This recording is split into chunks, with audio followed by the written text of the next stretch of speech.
নমস্কার বন্ধুরা, কেমন আছেন সবাই? আবার আপনাদের কাছে চলে এলাম জন্মাষ্টমীর একটা সুন্দর ভিডিও নিয়ে। কাল ছিল জন্মাষ্টমী, আমার বাড়িতে গোপু সোনার জন্মদিন। খুব খুব সুন্দর করে আমরা পালন করেছি। প্রথমে সকালবেলায় সকাল সকাল ওকে ঘুম থেকে তুলে পঞ্চামৃত্র দিয়ে ওকে ভালো করে স্নান করিয়ে নিলাম।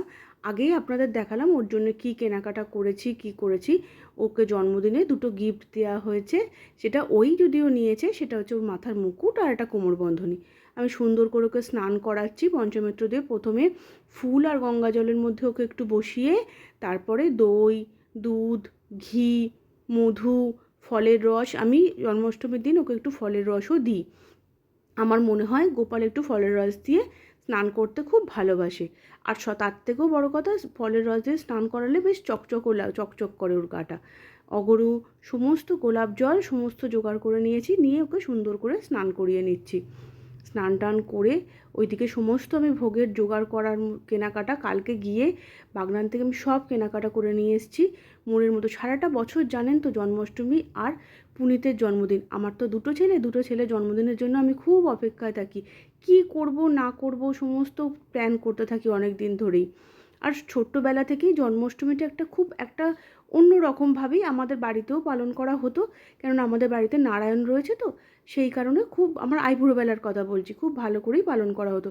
একটা আলাদা ভালো লাগা ছিল জন্মাষ্টমী নিয়ে, সেটা রয়ে গেছে। তারপর তো গোপুসোনা আসার পর থেকে আমার খুব ভালো লাগে, খুব সুন্দর করে যতটা পারি, যতটা ও চায় সেভাবেই পালন করার চেষ্টা করি।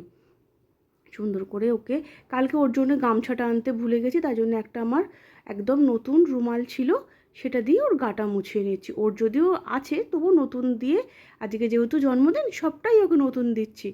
দিয়ে দেখুন এই কোমরবন্ধনীটা আর একটা মাথার মুকুট। যাই হোক না কেন, আমার মনে হয় জন্মাষ্টমীর দিনে ফুলের সাজাতেই আমার বেশি ভালো লাগে। সেই জন্য আমি ওর জন্য ফুলের মুকুট, মালা এগুলো নিয়ে এসেছি। সমস্ত ভোগের জোগাড় হয়ে গেছে, যতটুকু নিজের হাতেই সমস্ত কিছু একাই কাটা বাটা সবটাই তো নিজে করে নিয়েছি। মালপোয়াও বাড়িতে বানিয়ে নিয়েছি। শুধু ঠাকুরঘরটা পুনিত সাজিয়ে দিয়েছিল, সাজানোটা ভালো হয়েছে বলুন। আমারও সমস্ত কিছু ভোগটোগ হয়ে গেছে। দেখুন গোপালকে সাজিয়ে গুছিয়ে নতুন জামা পরিয়ে সিংহাসনে বসিয়ে দিয়েছি। এদিকে ভোগও পেরে ফেলেছি। আর আমাদের পুরোহিত মশাই আসবে, এলেই পুজো হবে। সমস্ত যতটুকু পেরেছি সামান্য জোগাড় করে নিয়েছি। আমরা সকলেই খুব বসে আছি। আমি সকাল থেকে তো কালকে উপোসই ছিল, পুরোহিত মশাই এসে গেছে, পুজো হচ্ছে।